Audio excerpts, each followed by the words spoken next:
আপনার আমার পয়গম্বর ডেকে বলে, জামাত, মানুষের মুখে শুনছেন আমি জাদুর মন্ত্র পড়ে, একবার আমার জবানে শুনেন না। আপনি তো জাদুকর, জাদুর মন্ত্র হইলে পরে আপনি বুঝবেন, আপনি জানবেন। আপনার আমার পয়গম্বর আল্লাহর কালামের তিলাওয়াত এত মজা কইরা আল্লাহর পয়গম্বর আল্লাহর কোরআন থেকে তিলাওয়াত করতেছিলেন। এক পর্যায়ে পয়গম্বর তিলাওয়াত বন্ধ করে দিলেন। তাকায় দেখেন, ইয়া আল্লাহ, জামাতের চোখ দিয়া ঝরনার মতো পানির ফোঁটা গড়া গড়া জমিনের মধ্যে পড়তেছে। আর ডাইকা কয়, মুহাম্মদ, আল্লাহর কিতাবের তিলাওয়াত বন্ধ করো না। আল্লাহ জাহাল আবুল আহাবে ডেকে বলতো, এই মক্কার জাদুকররা, মিয়া মুহাম্মদ এমন কি জাদুর মন্ত্র শিখছে যেগুলো শুনলে পরে মানুষ বাপদাদার ধর্মকে ত্যাগ করে কালিমা পড়ে মুসলমান হয়ে যায়। সুবহানাল্লাহ। তোমরা একটু জাদু করে মুহাম্মদকে মারতে পারো না? তো তৎকালীন সময় ইয়ামান থেকে বিশ্বজয়ী জাদুকর, নাম তার জামাত, কোন বর্ণনা এসেছে নাম তার জামান। তো জামাতকে ভাড়া করে আনছে, পয়গম্বরের দরবারে হাজির করছে পয়গম্বরকে জাদু করে মারার জন্য। আল্লাহু আকবার। আপনার আমার পয়গম্বর আল্লাহর কালামের তিলাওয়াত করতেছিলেন।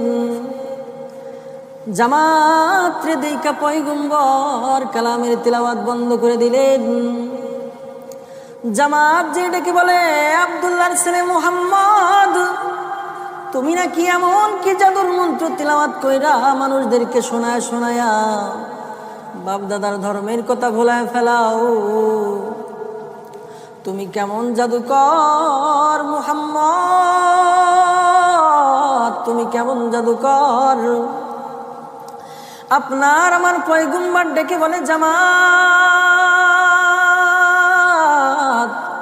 মানুষের মুখে শুনছেন আমি জাদুর মন্ত্র পড়ে, একবার আমার জবানে শুনেন না। আপনি তো জাদুকর, জাদুর মন্ত্র হইলে পরে আপনি বুঝবেন, আপনি জানবেন। জামাত নামক জাদুকর পয়গম্বরের সামনে দাঁড়ায় রইলেন। আপনার আমার পয়গম্বর আল্লাহর কালামের তিলাওয়াত এত মজা কইরা আল্লাহর পয়গম্বর আল্লাহর কোরআন থেকে তিলাওয়াত করতেছিলেন। আর জামাত নামক জাদুকর দাঁড়ায় দাঁড়ায় শুনতেছিলেন। এক পর্যায়ে পয়গম্বর তিলাওয়াত বন্ধ করে দিলেন। তাকায় দেখেন, ইয়া আল্লাহ,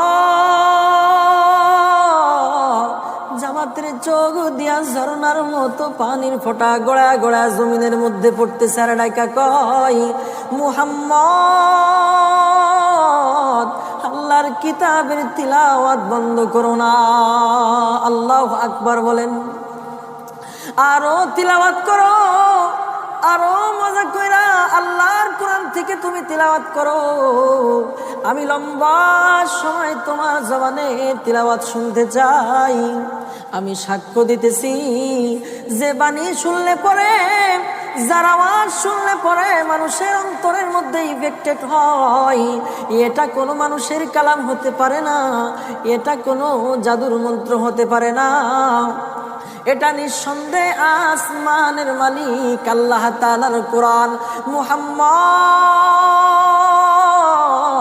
আমি তোমার হাতে হাত রাখলাম, আমার নামটাও তুমি কালিমা পড়ায়া মুসলমানের খাতা উঠায়া দাও। একটু জোরে বলা যাবে কিনা সুবহানাল্লাহ। কোরআন পড়ো, কোরআন মানো, কোরআন ধারণ করো, কোরআন বুঝো, কোরআন খুঁজো, কোরআন নিয়ে মরো। আল্লাহু আকবার।